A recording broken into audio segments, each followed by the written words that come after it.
బాబు రాక ముందు ఇలాంటివన్నీ మనం చూస్తాం. నెమ్మదిగా లోపల నెమ్మదిగా ఉంది అని అనుకుంటా ఉంటారు. కానీ మనకి నెమ్మది ఉండదు. మనకి శ్రమలు, బాధలు, అవమానాలు, హింసలు అవన్నీ కలుగుతూ ఉంటాయి. అన్నింటితో దేవుడికి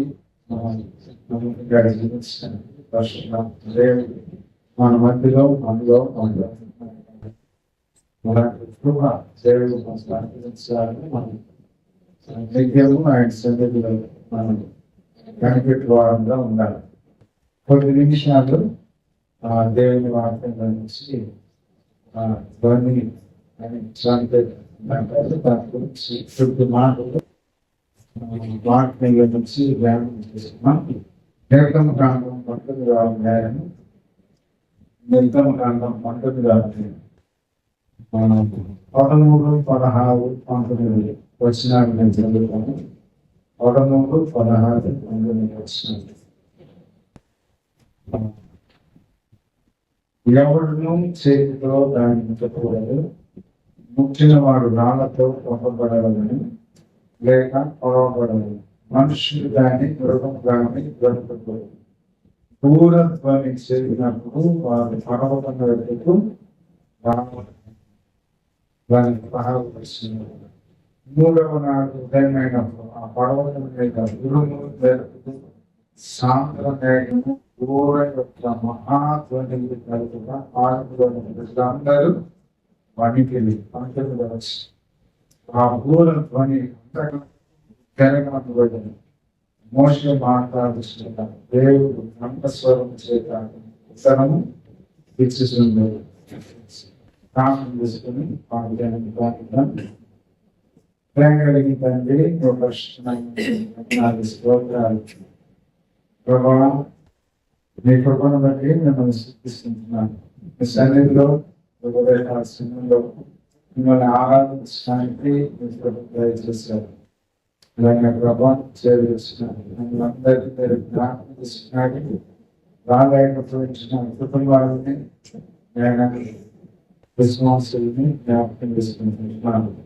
కానీ వారి కారణాల వల్ల కూడా పరిస్థితుల్లో నేను రాలేకపోయిన జ్ఞాపకం చేసుకున్నట్టు నిర్లక్ష్యంగా మీ సన్నిధి, మీ సామర్థ్యంగా మీ యొక్క అసన్నత గ్రహించలేని వారిని జ్ఞాపకం చేసుకున్నట్టు ప్రారంభిస్తున్నాను. ఇదిగో నేను త్వరగా వస్తున్నాను. స్వరాన్ని నేను వింటాను. నేను మా జీవితంలో నేను మెలుకోగలిగి జీవించాను. చదువుకోవడం వాక్యం ద్వారా 19 నిమిషాలు నేను వాటి తలంపు బట్టి మమ్మల్ని మీ వాక్యాన్ని మా ప్రభువైన పరిశుద్ధ నామములో ప్రార్థిస్తున్నాము. ఆమేన్. ఈ నిర్గమకాండం 19వ అధ్యాయం 19, 16, 19 వచనాలు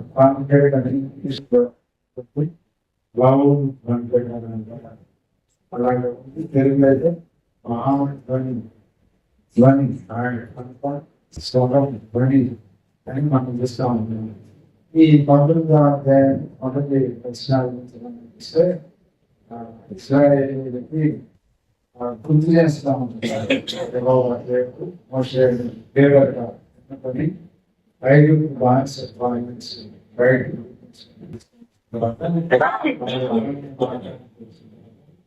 సినాయి అనే పర్వతం దగ్గర వాళ్ళకి స్టేబుల్ దగ్గర 19 మొదటి వచ్చిన ఇశ్రాయేలీయులు ఐగుప్తు దేశం నుండి బయటపోయినారు. 3వ నెలలో వారు బయటపోయిన నాడే 3వ నెల ఆరంభ దినమంటే వారు సీనాయి అరణ్యంలోకి వచ్చింది. వారు గడ్డ తీసుకొని బయటపోయి సీనాయి ఆ అరణ్యమంకి అక్కడ ఆ పర్వతం మీద ఇశ్రాయేలీయులు విడసి అంటే నిలిచినట్టుగా 3వ వచనం మోషే దేవుని యొక్కకు ఎక్కిపోగా యెహోవా ఆ పర్వతం అని మనం చూస్తాం. ఆ మోషేతోటి దేవాతి దేవుడు యెహోవా దేవుడు ఆయన తన ప్రజల్ని ఐగుప్తు బానిసత్వానికి విడిపించేదానికి ఆయన నాయకత్వాన్ని దేవుడు అందించాడు. ఇంటికి రాకని మన దర్శనం మన సంవత్సరం ధ్యానించాం. మన దేవునితో సాన్నిహిత్య సంబంధం కలిగిన భక్తుల గురించి, మనుషుల గురించి, అబ్రహాము గురించి, దావీదు గురించి, దానియేలు గురించి, ఈ నలుగురు గురించి కూడా తెలుసుకున్నాం. సంవత్సరంలో మనం ధ్యానించడం జరిగింది. ఈ మోషే గురించి కూడా తెలిసిన విషయాలు ఆయన ఐగుప్తు రాజ్యానికి చెందిన వారిగా ఆయన ఉత్తరపురంలో ఆయన ఉన్నట్టుగా 40 సంవత్సరాలు ఆయన ఆ యొక్క జీవితం ఎలాగైపోయింది అంటే రాణి యొక్క రాజు యొక్క కుమారుడుగా ఉంటున్నాడు. అంటే నెక్స్ట్ ఆ యొక్క సీటు ఆ యొక్క సింహాసనానికి ఈయనే రాజు అనేది కూడా అలాంటి ఆధిక్యతను భూసంబంధమైన అన్నింటినీ కూడా దేవుని యొక్క ప్రణాళికను బట్టి తల్లి ఆలోచించే వరకు పోషించి బోధించి ఉపదేశించిన విషయాలు దేవుడు మోషే రావడం తన శక్తి చేత విమోచించవచ్చు అని ఆలోచించాడు. కానీ అది రివర్స్గా తయారైన తర్వాత క్షేమకి గారు అరణ్యాన్ని బాగా చూస్తూ ఉంటాం. అరణ్యంలో 40 సంవత్సరాలు మళ్ళా అరణ్య యాత్ర అగ్ని చెట్లు పుట్టలు ఆ కొండలు ఆ పశువులు వాటితోటి సహజీవం వాటితోటి తిరగడం తన యొక్క స్థితిని మర్చిపోయాడు. తనకున్న ఆ విద్యలన్నీ కూడా మర్చిపోయాడు. తనకున్న శాంతిగా బాగా ట్యాంకురే అవి కూడా మర్చిపోయాడు. కానీ మనుషుల్లో కలిసి జీవించలేదు. ఎంతసేపుకి కాపరిగా గొర్రెలు జీవం కలిగిన నోరు లేని పశువులతో గొర్రెలతో వాటిని కాపాడుకుంటూ 40 సంవత్సరాలు అరణ్య జీవితం లాగా వాడు వెళ్ళిపోయిన తర్వాత ప్రభువు తీసుకుని ప్రజల్ని గురించడానికి సంవత్సరాలు 40 సంవత్సరాలు ట్రైనింగ్ తర్వాత మళ్ళా తనని ఏర్పాటు చేసుకున్నాడు. ఆయన ద్వారా ఐగుప్తుల నుంచి బయటకు తీసుకొచ్చిన తర్వాత వాళ్ళు ఈ సినాయి అరణ్యాన్ని దిగారు. అక్కడ ఉన్న ఈ పర్వతం దగ్గరికి వచ్చారు. ఈ పర్వతం సినాయి పర్వతం దీనికి ఎంతో విజయం పర్వతం అంటారు. దగ్గరే అబ్రహాము బలి అర్పించిన దాన్ని ఇక్కడే ఈ సినాయి పర్వతం అనేది మోషే ఇశ్రాయేలీయుల కట్టడాల గురించి ఆ యొక్క ఆజ్ఞల గురించి అవన్నీ కూడా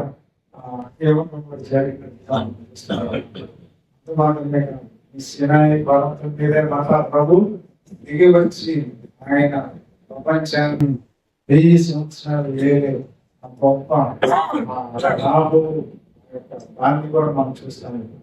ఇలాంటి వాటికి సెంట్రైన ఈ పర్వతాన్ని దేవుడు మోషేతో అంటున్నాడు, ఈ పర్వతం మీద నేను దిగొస్తాను. దిగొచ్చినప్పుడు ఈ పర్వతం అయిపోతే మహిమతో శక్తితో పర్వతం నిండిపోయాడు. కాబట్టి ఎవ్వరు కూడా విమర్శించబడి అంటే ఇశ్రాయేలీయులు ఐగుప్తుల నుంచి వచ్చినా కూడా దీన్ని తాకడానికి కూడా లేదు. ఈ పర్వతాన్ని దీని దగ్గరికి సమీపించడానికి వీలేదు. వాళ్ళకి శిక్షణ ఎంతవరకు ఉందో అంతవరకే వాళ్ళు ఉన్నారు. దేవుడు నేను అన్నయ్య అహరోను మాత్రమే ఈ పర్వతం మీదకి రావాలి. కానీ పర్వతం మీదకి వచ్చినా కూడా అంటే ప్రజలందరూ ఉపయోగిస్తున్నారు. సీనాయి పర్వతం మీద దేవుని యొక్క మహిమతో ఆయన దిగిరాబోతా ఉన్నారు. ఈ మధ్యలో ఒక అడ్డు లేకపోతే ఒక గోడల ప్లేస్ గా సెపరేట్ చేసినట్టుగా చెప్తా ఉంటున్నాడు దేవుడు. దాని తర్వాత ఆగోనికి ఒక ప్లేస్ లో వచ్చిన తర్వాత పర్వతం మీద నుంచి అక్కడి నుంచి మళ్ళా దేవుడికి మోషేని ఎక్కడికి తీసుకెళ్తున్నాడు, పర్వతం శిఖరం దగ్గరికి తీసుకొని వెళ్ళి పర్వతం శిఖరం దగ్గర నుంచి మాట్లాడుతూ ఉంటాడు. ఆయన దిగి వచ్చినప్పుడు ఆ పర్వతం దగ్గరికి వచ్చి మోషేతో మాట్లాడుతూ ఉంటున్నప్పుడు ఆ యొక్క అమలు, ఆ యొక్క శక్తి దేవుడి యొక్క మహిమతో నింపబడతా ఉంటే దాని దగ్గరికి రావడానికి ఎంత మాత్రము వీలు లేకుండా పరిస్థితులు మనం చూస్తా ఉంటాం. అలాంటి పరిస్థితుల్లో మోషేతో మాట్లాడుతూ ఉంటున్నాడు.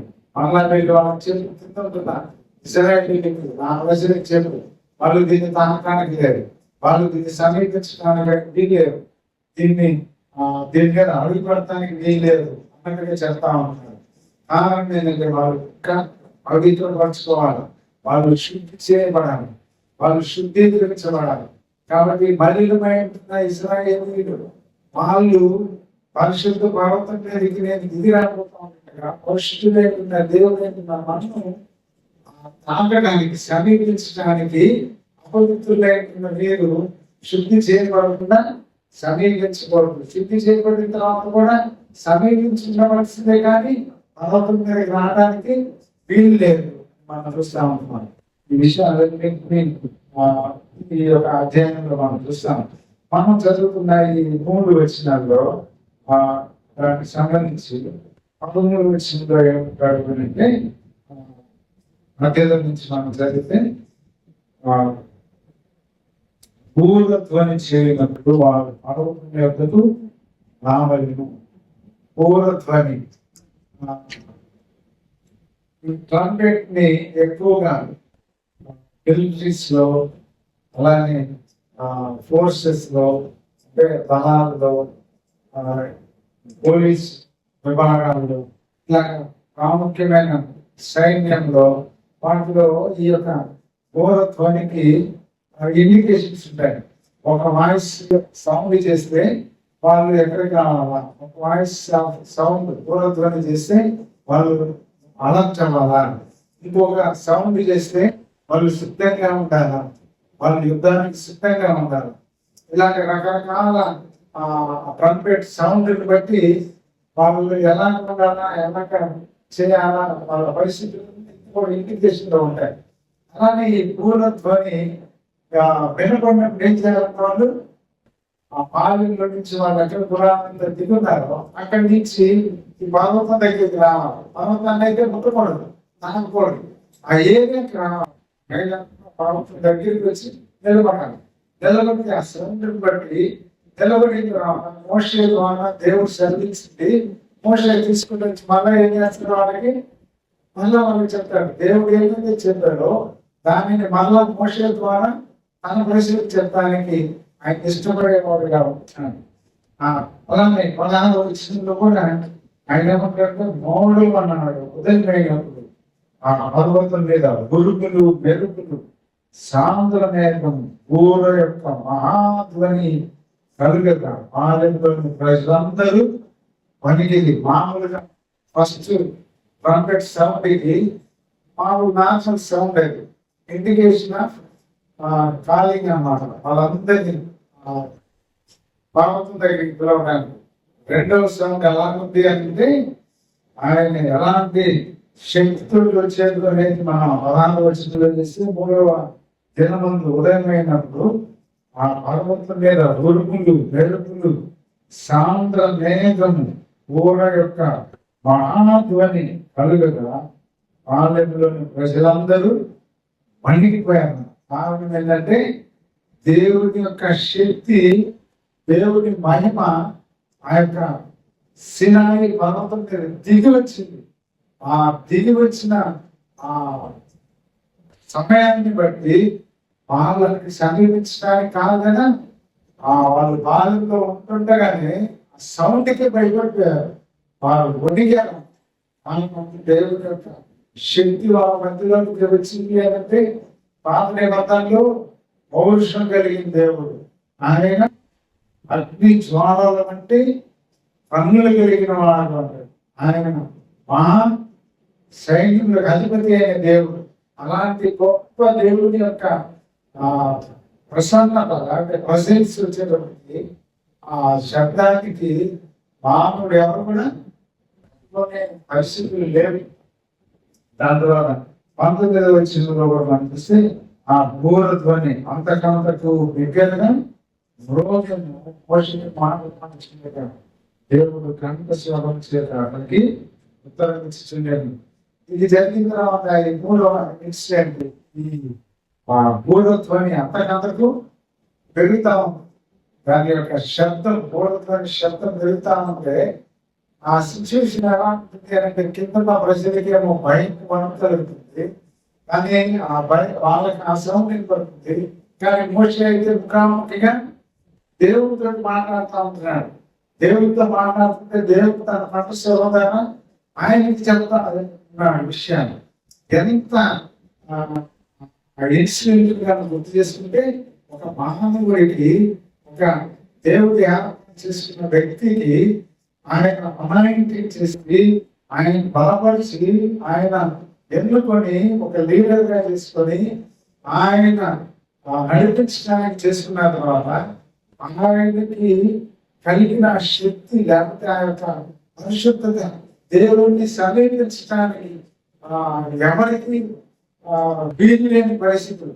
ఇలాంటి పరిస్థితిని మోషే ఆయన ప్రాక్టికల్గా దాన్ని అనుభవిస్తూ ఉంటున్నాడు.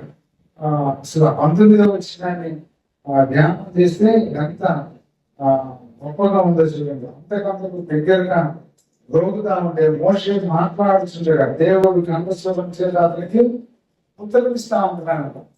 ఈ ఇంటరాక్షన్ వాళ్ళిద్దరి మధ్య జరుగుతున్న ఈ యొక్క సందర్భం మాటల యొక్క ఇది వచ్చిన ప్రశ్నలకు చాలా అనుభవాలు లాగా కలుగుతూ ఉంటున్నాయి.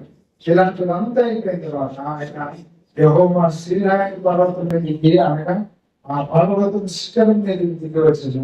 యెహోవా పర్వత శిఖరం మీదకి రమ్మని మోషేని పిలవగా మోషే ఎక్కిపోయాను 20వ వచనం.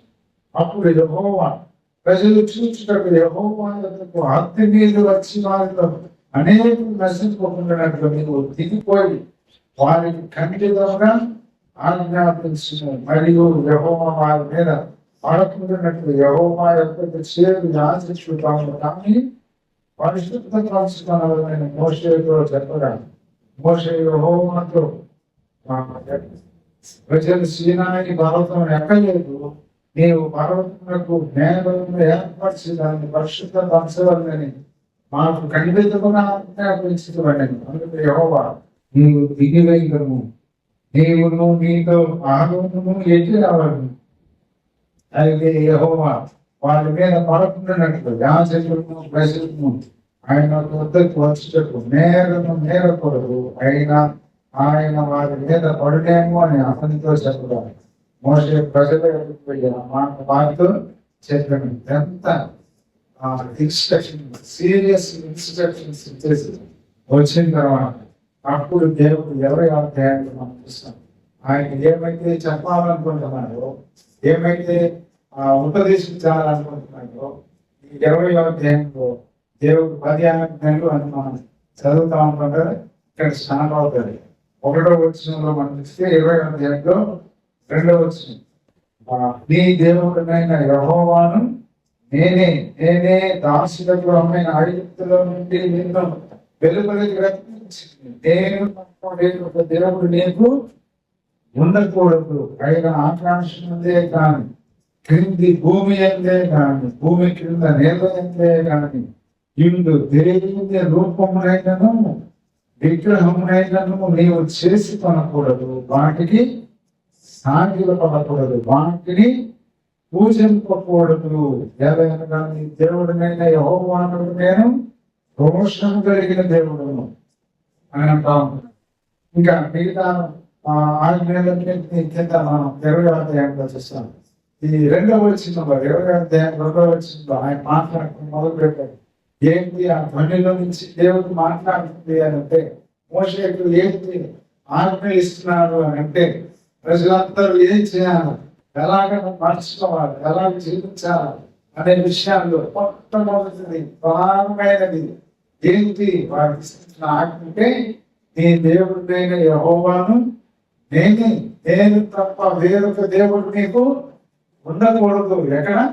పైన ఆకాశం అంతే కానీ, కింద భూమి అంతే కానీ, భూమి కింద నేల అంతే కానీ ఏ రూపము మీరు చేసుకోకూడదు, కొలవకూడదు, పూజింపకూడదు, వాటిని ఏది కూడా మీరు చేయకూడదు అని.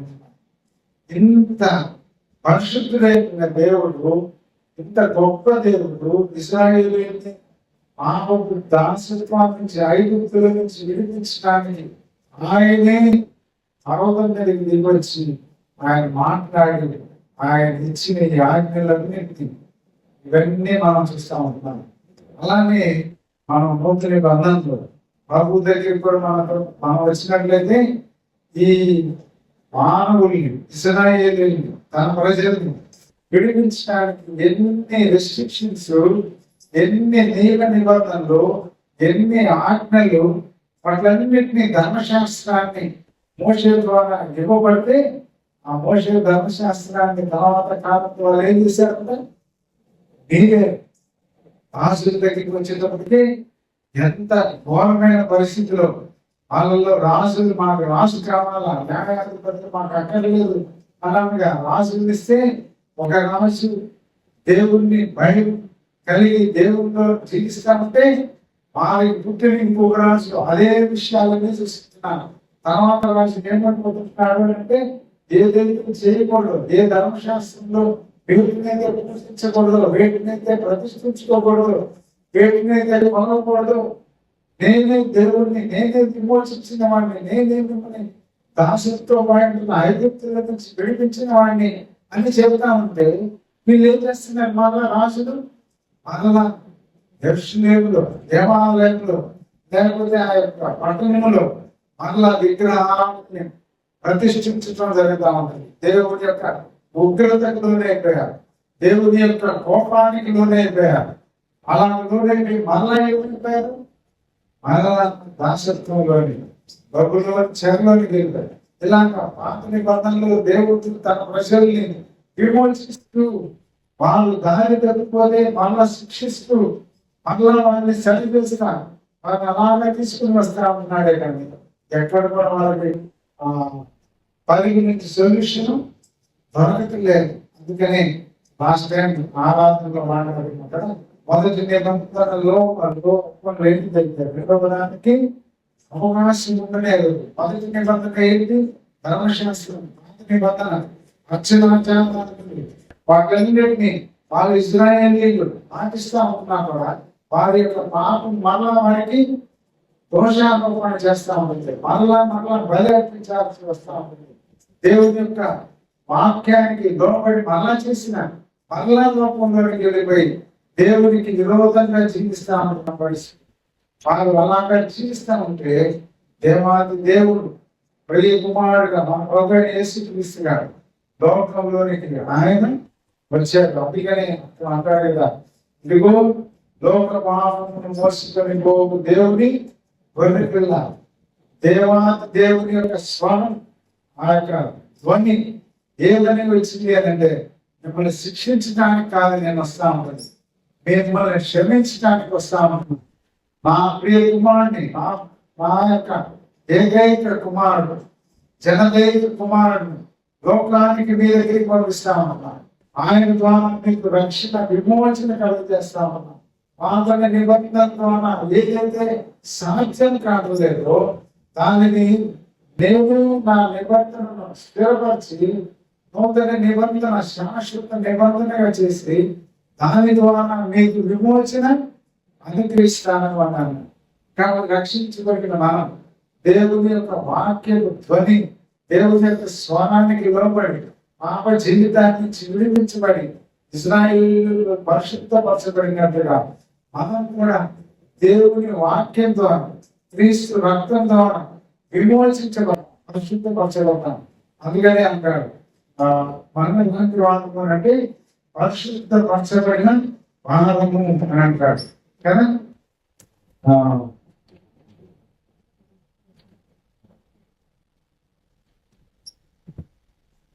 తెస్సలోనికైకి రాసిన పత్రికలో మనం చూసినట్లయితే 4వ అధ్యాయం 3వ వచనం 7వ వచనం, మీరు పరిశుద్ధులకుటే అనగా మీరు జాగ్రత్తగా దూరముగా ఉండటే దేవుని చిత్తము.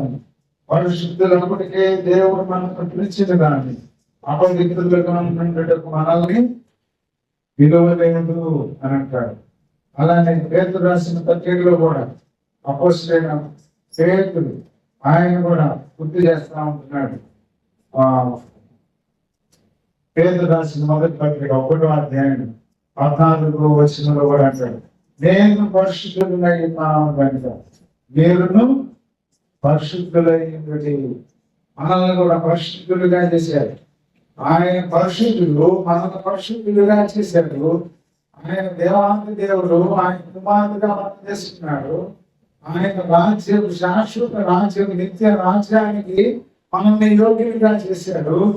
ఈ దినాల్లో కూడా ఆయన యొక్క ధ్వని, ఆయన యొక్క స్వరం, ఆయన యొక్క వాక్యం ప్రపంచమంతటా కూడా అనేక రీతిలుగా వినిపిస్తూ ఉంటుంది. మాధ్యమాల ద్వారా, సోషల్ మీడియా ద్వారా, ఎలక్ట్రానిక్ మీడియాల ద్వారా, కరపత్రికల ద్వారా అనేక రీతిలుగా ఆయన యొక్క స్వరం, ఆయన యొక్క ధ్వని, ఆయన యొక్క వాక్యం, ఆయన రెండంచెల రక్తం లాంటి వాక్యం అది విస్తరిస్తూ ఉంటుంది, పెరిగిస్తూ ఉంటుంది. ఆ ధ్వనిని ఎవరు వింటారో, ఆ ధ్వనికి ఎవరు లోపడతారో, ఎవరైతే అంగీకరించబడతారో వాళ్ళని ఏం చేశారు అంటున్నాడు, పరిశుద్ధ జనాంగంగా చేశారు. ఆయన పరిశుద్ధులుగా మనల్ని కూడా పరిశుద్ధులుగా చేశారు. మనల్ని ఒక ప్రత్యేకమైన జనాంగంగా చేశారు. ఇజ్రాయేలీలతో సంపూర్ణం కాని వారమైనా కూడా, వాగ్దానం ప్రజలు కాకపోయినా కూడా, అబ్రహాముకి ఇచ్చిన వాగ్దానాన్ని బట్టి మనల్ని కూడా ఆయన బిడ్డలుగా చేసుకున్నాడు. మనల్ని ఆయన రాజ్యానికి వారసులుగా చేశాడు. చేసిన మనం కూడా ఎలా ఉండాలి అని అంటున్నాడు. ఆయన వారికైతే 10 ఆజ్ఞలు ధర్మశాస్త్రాన్ని అందించారు, కానీ మనకైతే ఆయన అంటున్నాడు 2 విషయాలు ప్రాముఖ్యంగా చెప్తా ఉన్నాయి. నీ పూర్ణ ఆత్మతో, నీ పూర్ణ వివేచనతో, నీ పూర్ణ మనస్సుతో నీ దేవుడైన యెహోవాను సేవించాలి. ఆయన మాత్రమే పూజించాలి. నమ్ముకున్న మనం దేవుని పిల్లలమైన మనం, రక్షించబడిన మనం, లోకంలో నుంచి ప్రత్యేకంగా మనల్ని ఏర్పాటు చేసుకున్నాము. మన పౌరస్థితి అనులోకంలో ఉంది. కాబట్టి ఇలాగా ప్రత్యేక జనాంగంగా చేయబడిన మనకి ఆయన తన స్వరంతో, వాక్యంతో ఆయన మాట్లాడుతున్న విషయం ఏంటంటే, ఆయన్ని మనం పూజించాలి, ఆయన ఆరాధించాలి. దేవుడు అనుకుంటున్నావా? కొంతమంది ఉంటున్నారు, రక్షించబడ్డాము అని చెప్తారు, బాప్తిసం తీసుకుంటారు. దాని తర్వాత దేవుని సన్నిధికి రావడానికి ఏం చేస్తారు? వెనుకంచారు, నిర్లక్ష్యం, అలక్ష్యం. అలా ఉంటే ఏమవుతుంది అనే దాన్ని ఏమని చెప్తున్నాడు ప్రభు అపోస్తలుడైన పౌలు ద్వారా మనం కానీ గుర్తు చేసుకుంటే, కొరింథీయులకు రాసిన మొదటి పత్రిక 15వ అధ్యాయము ఆయన ధ్వనిని గురించిన వివరాలు నూతన నిబంధనలో మనం ఇక్కడ కూడా జ్ఞాపకం చేసుకుంటే 52వ వచనం, కొరింథీయులకు రాసిన మొదటి పత్రిక 15వ అధ్యాయం 52వ వచనంలో అన్నాడు, తిరిగో మీకు ఒక మర్మము తెలుపుచున్నాము, మనమంతరము నిద్రించము కానీ నిమిషములో ఒక గర్భపాటుగా కడబూర మ్రోగగానే మనమందరము మానవుకు పొందుదుము. కడబూర మ్రోగగానే మనమందరము మార్పు పొందుము. పూర మ్రోగును అప్పుడు మృతులు అక్షయపడుతూ మనము మార్పు పొందుదుము. ఇక్కడ 2 సార్లు మనమందరము నిద్రించము కానీ గర్భపాటున కడబూర మ్రోగగానే ఏమవుతామంట? మనమందరము మార్పు పొందుదము, ఘోరం రోగము, అప్పుడు మృతులు అక్షయులుగా లేపబడుతుంది. ఈ అపోస్తలుడైన పౌలు ఇక్కడ కొరింథీ సంఘానికి రాస్తూ గుర్తు చేస్తూ శరీరం యొక్క అమర్చడం ఎలా ఉంటుంది, దాని తర్వాత దీనిలో అవయవాలు ఎలా పనిచేస్తాయి, వీటన్ని విషయాలు చెప్పుకుంటాను. మాంసాల గురించి, వాటి గురించి, మహిళల గురించి ఆయన గమనించుకుంటా సుదీర్ఘంగా బోధించి 15 చివరికి వచ్చేటప్పటికి అంటున్నాడు, మనమందరం నిద్రించము, కడపూర రోజును అందరం కూడా లేపబడతాం. ఎలా లేపబడతాము అనేదాన్ని సెకండ్ లో అన్నాడు. పూర్వం రోజు మృతులు అక్షయులుగా లేపబడతారు, ఆమె నుంచి సజీవులమైన మనం కూడా వారితో పాటు ఏ విధముగా కొనుకోబడతాం, మార్పు చెందుతాం. నిమిషంలో గొప్ప పాటలు అసలు ఇది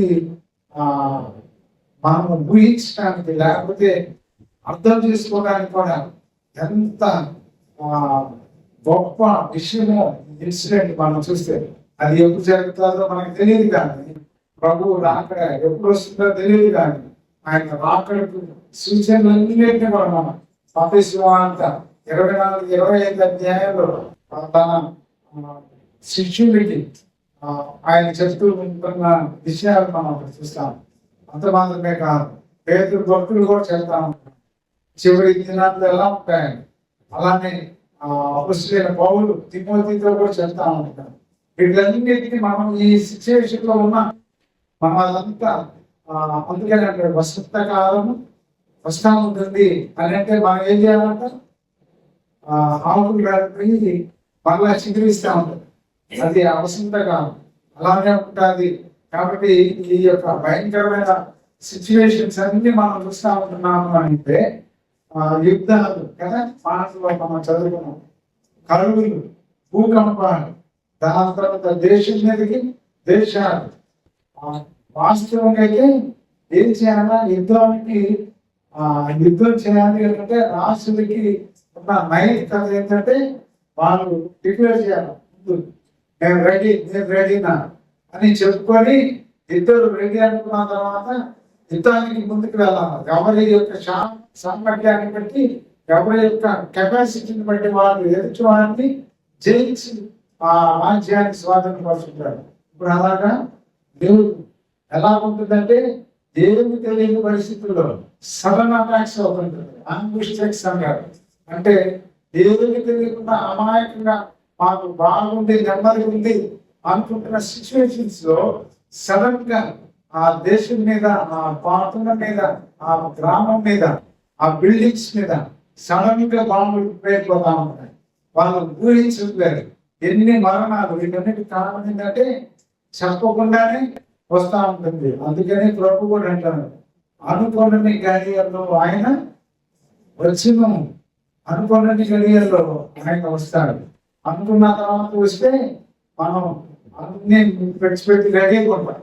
కానీ అలాగా చేయడానికి ఇష్టపడలేదు. ఎందుకంటే మన యొక్క హోలీనెస్, మన యొక్క సిద్ధపాటు ఆయన మన కొరకి కాపాడడానికి, మనల్ని పరీక్షించడానికి, మన విశ్వాసం, మన నిరీక్షణ ఎలా ఉంటుంది ఆయన చూడటానికి మనకే ఆ యొక్క డెసిషన్ వదిలిపెట్టాడు. అనుకోని గడియలు నేను వస్తాను కాబట్టి వచ్చేటప్పుడు ఎలా ఉంటుందో సిచ్యువేషన్స్ అన్ని చెప్తా ఉంటున్నాడు. దినాలు లాగా ఉంటాయి, దినాలు లాగా ఉంటాయి. ఇవన్నీ భయంకరమైన పరిస్థితులు ఉంటాయి. ఇవన్నీ జరుగుతూ ఉంటుండగా ఎలా ఉంటుంది, కడప కూడా బ్రోగుతాది. నిమిషంలో రేపు పాటలో మనందరము మార్పు చెందుతాం. వృద్ధులు అక్షయులుగా లేపడతారు. ఆ టైంలో మనం కానీ జీవం కలిగి ఉదాహరణ ఉన్నాం అనుకోండి, ఈ టైంలో కానీ అది ఆ వాయిస్ ఊర కంపెనీ పోయింది అని అంటే ముందు మనకంటే ముందు ఎవరు లేస్తాడు, సమాజంలో ఉంటున్న దేవుడిని పెట్టెలు లేస్తారు. దాని తర్వాత వాళ్ళు లేకపోతే వాళ్ళు భయంతో లేచినప్పుడు మనం కూడా ఏమవుతామంట, మార్పు చెందుతాం. మన యొక్క ఈ క్షేమైపోయే దేహం కింద వచ్చినాడు అంటాడు కదా, క్షేమైన ఈ శరీరం అక్షయతను ధరించుకోవాల్సినది, మధ్యమైనది ఈ శరీరము అమర్కతను ధరించుకోను. మరణమందు విజయము, విజయమందు మరణము వింగేయబడును అనంట. కాబట్టి ఆ మార్పు ఎంత నిమిషంలో రెప్పపాట్లు జరిగిపోయే పరిస్థితి. ఈ ధ్వని రాబోతా ఉంటుంది. ఇజ్రాయేలీయులు సీనాయి దగ్గర చెప్తా ఉన్నాడు. ఆ మొదటి ధ్వని అటెన్షన్ కానిచ్చాడు. అది వినగానే వాళ్ళు ఏం చేయాలి? దగ్గరికి రావాలి, సీనాయి పర్వతం దగ్గరికి రావాలి. రెండవసారి ఆయన మహాధ్వని నిలబడినప్పుడు వాళ్ళు భయపడిపోయారు. దాని తర్వాత మరలా ధ్వనిలో దేవుడు మోషేతో మాట్లాడుతుంటుండగా వాళ్ళకి ఏం కావాలో వాళ్ళు చెప్తా ఉంటున్నారు. అలానే మనకు కూడా ఏది కావాలో దేవుడు మన ప్రభువు ఆయన కనికర సంపన్నుడు మనకి ఈ బైబిల్ని మనకి అనుగ్రహించారు. ఎంతో మంది భక్తుల ద్వారా మీరు ట్రాన్స్లేట్ చేయబడి వీటిని మనకు దేవుడు అనుగ్రహించారు. దినం వీటిని నిర్లక్ష్యం చేస్తున్న వాళ్ళు ఎంతమంది, చాలా మంది దేవుడి సన్నిధికి రావడానికి, దేవుడి దగ్గరికి వెళ్ళడానికి, లేకపోతే దేవుడి దగ్గరికి వెళ్ళి నడపడానికి బైబిల్ స్కాన్ చేతులు ఏంటి అంటే ఏమంట మొబైల్ ఫోన్. సడన్ గా మొబైల్ ఫోన్ డెడ్ అయిపోతే ఎక్కడికి వెళ్ళాలి? సేవింగ్తే కమ్యూనికేషన్ కరెక్ట్ అన్నారు అనుకోండి, శాటిలైట్ కనెక్షన్ ఆగిపోయిందంటే మన యుద్ధాలలో ఆ సముద్రంలో వేయబడిన ఆ యొక్క కేబుల్ నెట్వర్క్ కట్ చేసేస్తే అవి కానీ ఇంటరప్ట్ అయిపోతే మళ్ళా భూమి ప్రజలకి ఏమైపోతుంది? అంధకారంలోకి వెళ్ళిపోతారు. వేస్తాం. అప్పుడు మళ్ళా ఎక్కడికి వెళ్ళాలా? మళ్ళా పాత ప్రజలకి వెళ్ళాలా? మళ్ళా దీని కొరకు వెళ్తాను, దీని కొరకు వెతుక్కోవాలి. బైబిల్ సొసైటీ ఆఫ్ ఇండియా ఎన్నో కోట్లు ఖర్చు పెట్టి బైబిల్ ముద్రిస్తాను. దాన్ని మనం కొనుక్కోలేకపోతే ఆ ముద్రణాలయాలు ఏమైపోతాయి? ఆగిపోతాయి, నిలిచిపోతాయి, ఇంటికి ఆగిపోతాయి. ఇంటికి ఆగిపోయింది అంటే లిబరల్గా ఈ బైబిల్స్ మనం దొరకకపోతే మళ్ళా బైబిల్స్ దొరికే పరిస్థితులు ఉండవు. ఆ విషయాలన్నీ మనం ఇస్తాం. కాబట్టి ఘోర గ్రోత్గా ఉంటుంది. చివరిగా ఒక వచనాన్ని చదువుకొని ముగింపు చేసుకున్నాం. తెస్సలోనికైలకు రాసిన పత్రిక, మొదటి పత్రిక 4వ అధ్యాయం 13 నుంచి ఉన్నాయి. దాన్ని 15వ వచనం చదువుతున్నాం. మేము ప్రభువు మాటను బట్టి మీతో చెప్పుకున్నదేమనగా, ప్రభువు రాకడ వరకు సజీవులమై మనము నిద్రించిన వారికంటే ముందుగా ఆయన సన్నిధి చేయడము ఆహ్వానముతోను ప్రధాన దూత శబ్దంతోను దేవుని బూరతోను పరలోకము నుండి ప్రభువు దిగి వచ్చును. క్రీస్తునందు మృతులైన మనకు మొదటి లేదు ఆ మీద సజీవులమై నిలిచింది మనం వారితో కూడా ఏకముగా ప్రభువుని ఎదుర్కొన్నట్టు ఆకాశ మండలములకు మేఘముల మీద కొనుకోబడుతుంది. కారణం సదాకాలం ప్రభువుతో కూడా ముందుకు మాట చేత ఒకరినొకరు ఆదరించుకోండి. కాబట్టి ఇంత గొప్ప దేవుడు ఏ రోజు ఆ భూమి మోగుతుందో, ఆ కడబోర మోగుతుందో మనకైతే తెలియదు. కానీ మనం ఎలా ఉండాలా? అలర్ట్గా ఉండాలి, సిద్ధంగా ఉండాలి, రెడీగా ఉండాలి. మనం ఫ్లైట్కి వెళ్ళాలంటే ఎంత ముందు వెళ్ళాలి? డొమెస్టిక్ ఫ్లైట్ కానీ ఇంటర్నేషనల్ ఫ్లైట్ కానీ వెళ్ళాలి అంటే గంట ముందర ఉండాలి. గంట ముందు ఉంటే కానీ కరెక్ట్గా 5-10 నిమిషాల లోపల ఎంట్రీ కాదు. ఏంటంటే checker, body checker, baggage checker, దాంట్లో మన పాస్పోర్ట్ చెకర్, దాంట్లో మన టికెట్ చెకర్, ఐడెంటిఫికేషన్ చెకర్, దాంట్లో ఏదో ఒకటి చూపించాలి. మన కోల్కతాకి వెళ్ళడానికి విషయం, హైదరాబాద్కి వెళ్ళడానికి మామూలు జెరాక్స్ నాది ఆధార్ కార్డు చూపిస్తే లేదు సార్, ఒరిజినల్ చూపించింది ఐడెంటిఫికేషన్ అని. ఆధార్ కార్డు ఒరిజినల్ అడ్రస్ మార్చింది లేదు. ఏం చేయాలి? ఇక పర్సనల్ ఐడెంటిటీ కార్డు చూపించి చేస్తే కానీ లోపల పోదాం. అందరు లోపలికి వెళ్ళిపోతా ఉంది. ఒక 2-3 మీద వెళ్ళిపోతాను చెక్కింగ్. ఎందుకు చెప్తున్నానంటే ఒక దగ్గరికి ఒక ప్రయాణం చేయడానికి అనేక మార్గాల్లో కొన్ని ఇన్స్ట్రక్షన్స్ ఎలా ఉంటున్నాయో, మరి మనం పరలోకానికి వెళ్ళాలి అంటే, దేవుడితో యుగానికి ఉండాలి అంటే, మేనకాల మీద మనం కొనుక్కోబడాలి అంటే, సదాకాలం ఆయన దగ్గర ఉండాలి అంటే మనం ఎప్పుడు కూడా అలర్ట్గానే ఉండాలి, ఎప్పుడు కూడా సిద్ధపడి ఉండాలి. ఇదిగో పెళ్లి కుమారుడు ఆయన ఎదుర్కొన్న రండి అనే వాయిస్ వినపడగానే, ధ్వని వినపడగానే ఏం చేయాలి? ఆయనతో పాటు లేకపోవడానికి రెడీగా ఉండాలి.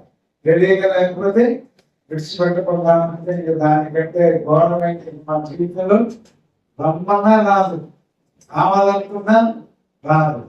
చిన్నప్పుడు విక్రమంలో మన పేటలో ఒక కమిలియన్ వచ్చాడు.